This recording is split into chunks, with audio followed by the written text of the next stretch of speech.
Hello students, this is physics for class 10th. Topic reflection and refraction of light. Student, in this video we will discuss about a refraction of light. So let us discuss about what is a refraction of light. Change in the path of a light ray. It passes from one medium to another medium is called a refraction of light. When a light passes through a one transparent medium to another, so the changing the path of the light ray, so that phenomena is known as the refraction of light. Now suppose when a light ray travel from rarer to denser medium, rarer to denser, it bends towards the normal. If the light ray travels from a rarer medium like air to water, so it bends towards the normal. What is the rarer medium? Which density of less is which density is less, so that is called the rarer medium. Which density is greater, it is called the denser medium. And when it travels from denser medium to a rarer one, it bends away from the normal. Now see the diagram. Suppose ये rare medium है और ये denser medium है, और ये light रे इधर से आ रही है और यहाँ पे स्ट्राइक करती है. तो स्ट्राइक करने के बाद ये ट्रांसपेरेंट है और ये सेकेंड मीडियम में इंटर करती है. तो ये क्या होगा, बेंड्स टूवर्ड्स द नॉर्मल. ये रेयर मीडियम है एंड डेंसर मीडियम. तो रेयर से डेंसर मीडियम में जब लाइट रे इंटर करती है तो क्या करता है, bends towards the normal. If the light ray enter from denser to rare, so away from the normal. Now in this case angle of incidence is greater than angle of refraction, and here angle of incidence is less than angle of refraction. So students, now let us see the causes of refraction and refraction through a rectangular glass slab. Causes of refraction of light. Speed of light is different in different media, that is more in rarer medium and comparatively to less in denser medium. When a light ray travel from one medium to another medium, so the speed of light is the different in different media, that is more rarer medium and comparatively to less denser medium. तो rare medium में इस light की speed क्या है हमारी, मोर होता है comparatively to denser medium में. So when light enters a denser medium, it speed reduce and bends towards the normal. When it enters a rare medium, its speed increases and it bends away from the normal. Now students, let us see the refraction through a rectangular glass slab. Suppose here we take a rectangular glass slab. देखिए rectangular glass slab हमने लिया है और ये normal draw किया. Suppose ये incident ray आ रहा है, ग्लास के अंदर अगर इंटर करता है तो ये क्या होगा, bends toward the normal. This is the rare medium and denser medium. तो ये नॉर्मल की तरफ बेंट हुआ, तो ये हो गया एंगल ऑफ रिफ्रैक्शन, और इसके लिए ये एंगल ऑफ इंसिडेंट हुआ और ये इंसिडेंट रे हो गया. एंड अगेन ये रेयर मीडियम में इंटर करता है तो फार अवे द नॉर्मल, और ये एंगल क्या बनाता है, ई, और इसको हम कहते हैं emergent angle. So here I is the angle of incidence, R is angle of refraction and E angle of emergent. Now angle of incident equal to angle of emergent. Now students, let us see what is the lateral displacement. The अब देखिए ये incident ray है, suppose glass slab अगर between में ना हो तो ये रे इस डायरेक्शन में जाएगी. So distance between the emergent रे and incident ray is called the lateral displacement. So write down the definition of the lateral displacement: perpendicular distance between emergent ray and incident ray. Perpendicular distance between emergent ray and incident ray is called lateral displacement. So students, now let us discuss law of reflection of light. So students, law of refraction of light: the incident ray, refracted ray and normal all lie in the same plane.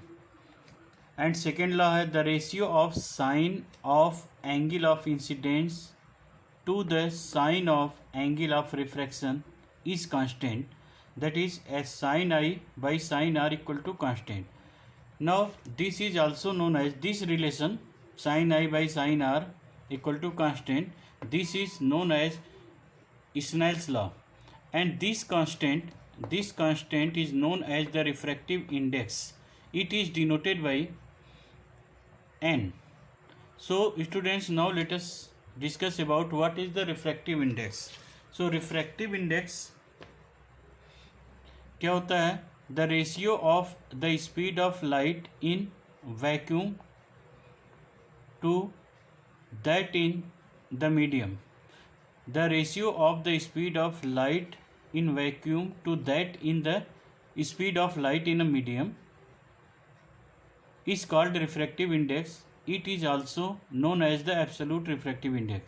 और जब ये C और V के form में होता है, so this is also known as the refractive index. And refractive index n equal to C by V, where C is the speed of light in vacuum and V speed of light in medium. And what is the value of C? C speed of light in vacuum or air क्या होता है? 3 × 10⁸ metre per second.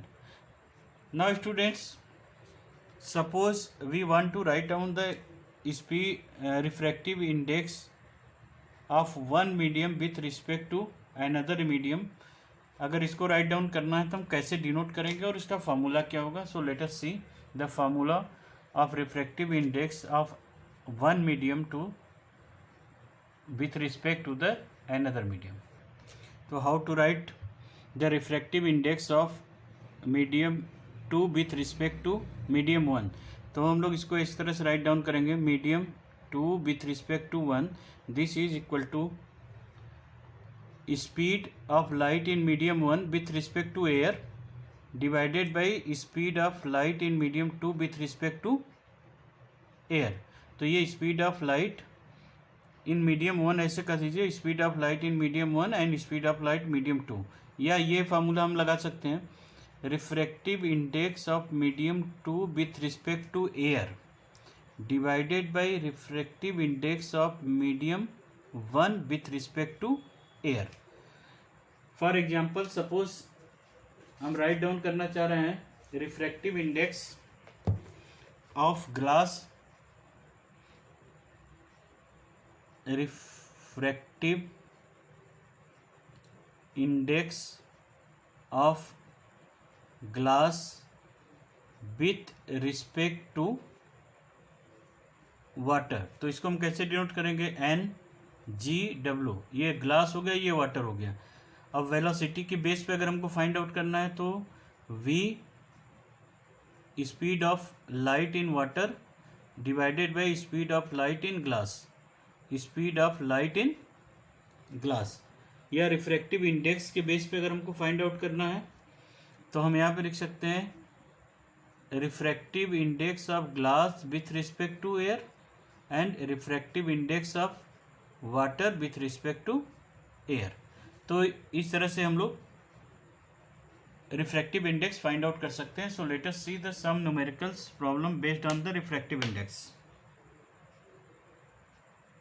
So student, this is numerical problem based on refractive index. करा light enter from air to diamond, refractive index दिया हुआ है 2.42. What is the speed of light in diamond given speed of light in air 3 × 10⁸ metre per second. तो question में given क्या हमारा refractive index of diamond with respect to air 2.42 and value of C क्या दिया हुआ है 3 × 10⁸ metre per second. तो हमको पता है रिफ्रैक्टिव इंडेक्स क्या होता है diamond with respect to air C by we.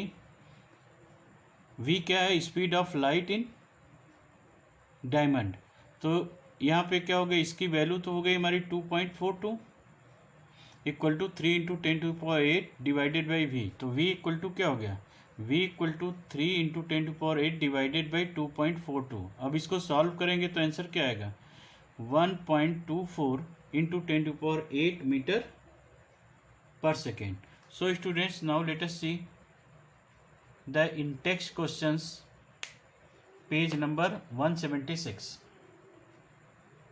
So student this is first question in text questions page number 176. First question है a ray of light traveling in a air enters obliquely into water.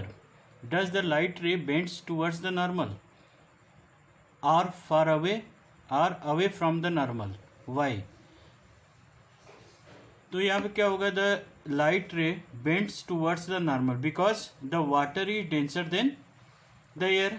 Because if the light ray traveling from rarer medium to the denser so bends towards the normal. So in this case the light ray bends towards the normal. Reason क्या हम लिखेंगे water is denser than air. Now see the second question. Light ray enters from air to glass having a refractive index 1.50. What is the speed of light in glass? The speed of light in vacuum is 3 × 10⁸ metre per second. तो देखिए यहाँ पे speed of light in glass with respect to air one refractive index of glass with respect to air 1.50 और value of C क्या है 3 × 10⁸ metre per second. Formula हमारा क्या है refractive index equal to C by V. तो यहाँ पे C by V G लिखा speed of light in glass और इसका रिफ्रैक्टिव इंडेक्स की वैल्यू क्या 1.50 इक्वल टू 3 × 10⁸. क्रॉस मल्टीप्लाई किया तो V G speed of light in glass equal to 3 × 10⁸ 3 × 10⁸ divided by 1.50. तो यहाँ से पॉइंट हमने हटाया तो ये क्या हो गया 2 0 यहाँ पे शिफ्ट हो गया एंड 0 0 कैंसिल 15 2 × 30 15 2 × 30. तो ये हो गया 2 × 10⁸ metre per second. Now students question number 3rd 4th and 5th on this page do yourself.